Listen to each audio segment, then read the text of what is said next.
he had a stupid ass mohawk, and he still was over with the Indian fans, and it is insane. And honestly, I just love Sheamus, and I love the fact that he's willing to put over people like Bronson Reed, because Bronson Reed to me has been an immaculate performer. His work in the King and Queen of the Ring also, he was there essentially to take the pin, and still he made his presence known. It still felt like a triple threat. This man has been so good in the mid card, and I wish he becomes the Intercontinental Champion one day. The match itself was great. Bronson Reed absolutely dominated it. Sheamus was absolutely fantastic, and there's nothing more you can say except good things. And next, But we have. Huh, but bol, but bol, but bol, bol, bol, bol. you are missing on something What? where we Oh just saw yeah. Pete Dunne interfering during the match because of Pete Dunne. He just costed Sheamus his match, man.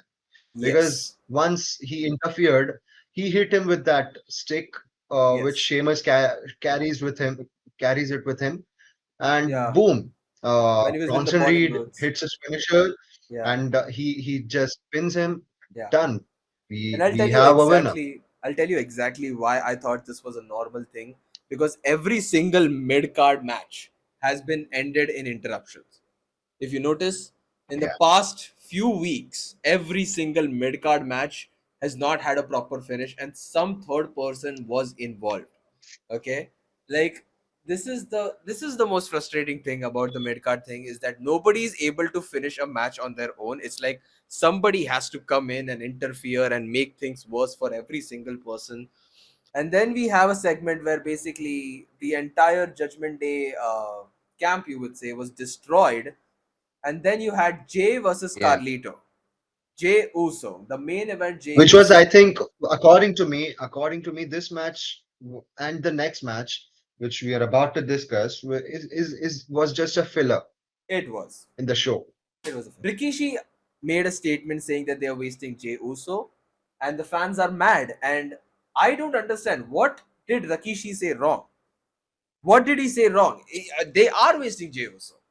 This him and LA Knight are Jay two also can people. be used in better storylines, man. Jey Uso had already been involved with the Judgment Day. Why can't you put Jey Uso in any sort of title feud or anything? Okay, at this point, Jey Uso is so big that he only suits the main event picture. Okay, he is main event Jey Uso, so you can't put him in the Intercontinental sector. You call him the main event Jey Uso.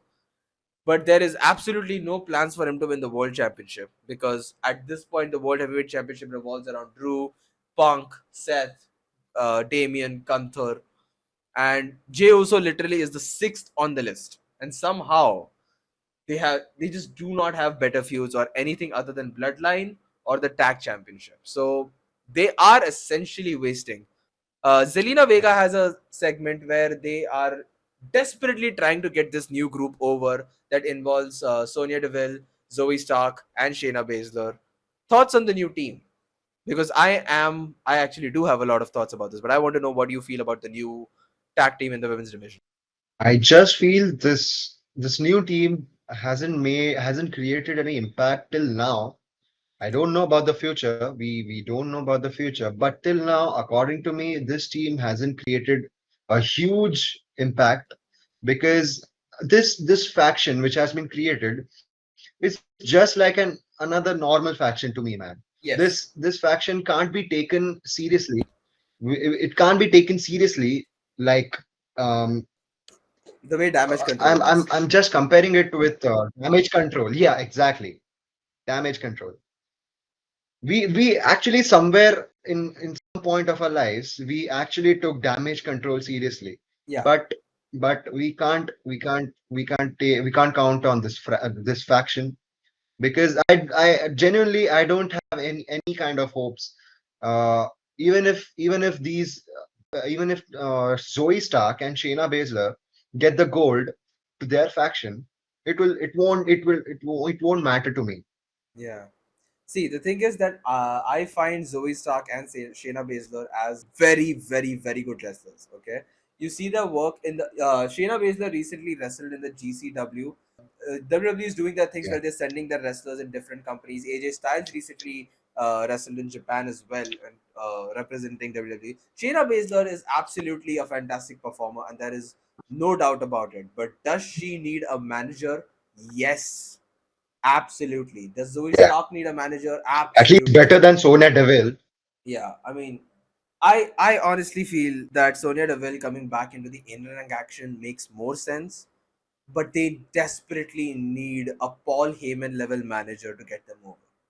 They desperately need one. Okay, they need a mouthpiece because in ring they are actually very talented wrestlers, and nobody can take that away from him.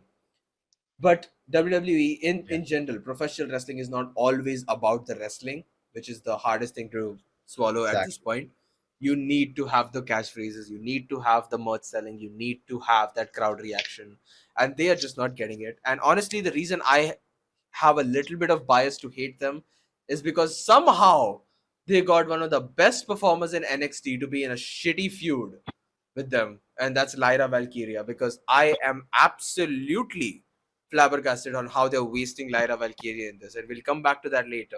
Because now it is the time where they announce where the Miz is the host of SummerSlam, because Miz is from Ohio, so he's naturally the host of SummerSlam.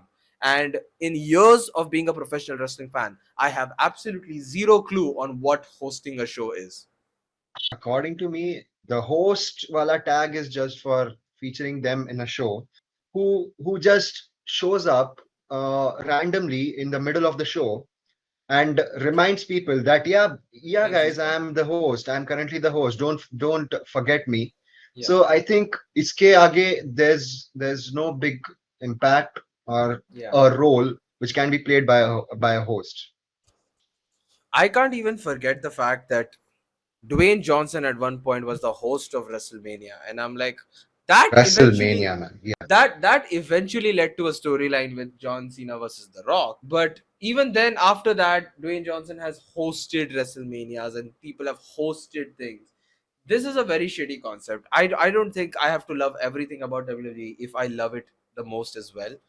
The host concept has never made sense for me, and it is just a waste yeah. of time. But to be fair, any excuse to bring the Miz. I am a huge Miz fan. I love our truth at the moment right now. So, you know what? If that brings them to a very good level, or at least a SummerSlam feature, I have no issues. Actually, when I thought he was having an announcement, I thought he was bringing back the Miz TV in SummerSlam. There should be a Miz TV segment with a celebrity. I will not complain. Exactly.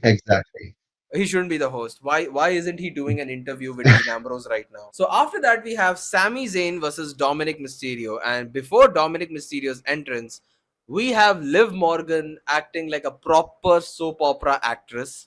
She has lost her Oh mind. man, she was She is she has lost her mind, and she was acting like a psychic psycho. woman trying to get over a guy.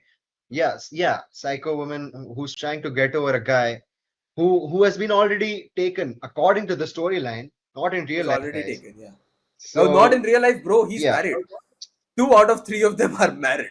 Okay, it is Oh God, insane. Like, I'll be I okay. didn't know So that. yeah, okay. So Dominic is married.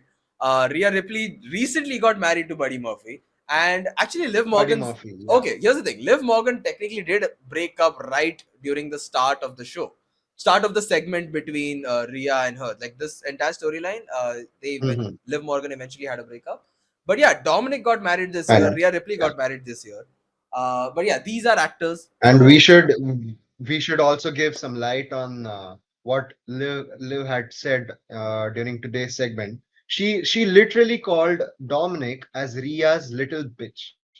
oh What god, what do you have to say on this? I mean, I don't think there were any lies told there. I'm sorry. Okay, Dominic Mysterio has been okay. Dominic Mysterio has just been a fantastic character for me. He is the most submissive looking macho dude I've ever seen in my life. And this is not me putting him down in any way. I absolutely enjoy his character. Liv Morgan basically did a 180 of hating. It's similar to the same where if somebody likes somebody and then they reject them. So from going the love of my life to I just hate you and I hope you die. It's a switch that we all saw coming. To be honest, I actually definitely did see it coming. Yeah, Move on to the main event. exactly. Gunther versus Oh, Finn Balor. Adam Pearce should have just added a stipulation which could have been a submission match because sleeper holds and only sleeper holds. Yeah. So what's your take on this? See, I was first of all excited. I am gonna say I did not get the action I was expected out of Gunther and Finn Balor, and this should have been a much better match. But I understand from the purposes of the story, they're not trying to have a hard hitting match right now. They want Gunther to look like an absolute monster. We know Finn Balor is great. We know Finn Balor is awesome. I have been an NXT Black and Gold fan since the beginning of time. So I do not find Finn Balor to be weak in any of these matches, even though he's been treated like shit in the last few years. I still Yeah, find Finn Balor a top tier main event talent who deserves all of it. So to make him just an absolute rag doll for Gunther and to make him look like this dominant figure and to end the match with a sleeper hold is just a big and F. dude, literally, Finn literally passed out. That He is was a he just fainted. just absolute brilliance. Okay. After that match, we just saw Damien and Gunther's one more brawl. Yeah, and in which See, the Damien, thing is, if you leave Gunther and Damien on an open ground in an open ground, that these two guys would kill each other. They yeah, would they would not stop. it is frustrating what WWE tries to do before every PLE is that have a final brawl and have one of them stand tall, and then they will just make Yeah, you go, okay, so now we know who's winning. So it's a classic WWE formula, by the way. If you're new to this, that if before a PLE there is a feud happening between A and B, and if A towers over B yeah, in that segment, B is gonna win the match in the PLE. And this has always been the case. It has not changed in last 25, 30, 40, whatever years these wrestlings are going on. That right before the PLE, there's going to be a segment and they'll basically tell you who the winner is. Today, Damien Priest stood tall, and I guess it's not a shocker that Gunther's winning this SummerSlam. I don't think this is a shocker, but yeah. I wish WWE stops doing this. This entire thing, I'm telling you, this entire thing just should have been Gunther being such a dominating presence. I understand why you would have that segment with Damien Priest looking, being a towering presence because now it looks like a bout between equals.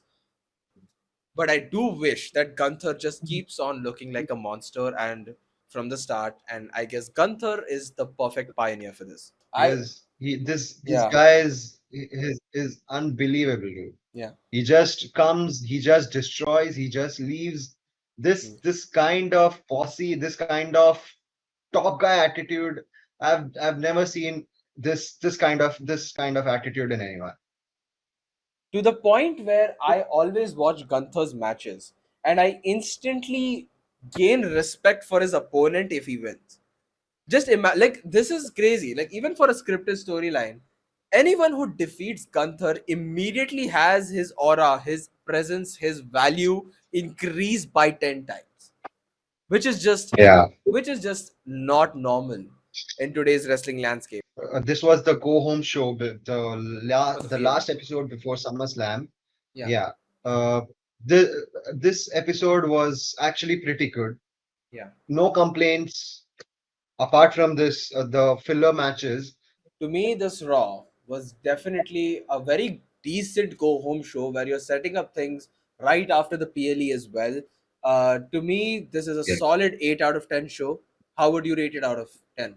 I'd give a point five. I'd give a point five more than your rating. So Yeah. I'd give it a 8.5. So Yeah. that averages to 8.25. I think we're good enough math people for that. If I'm wrong, please let me know in the comments. I will absolutely cry in the corner.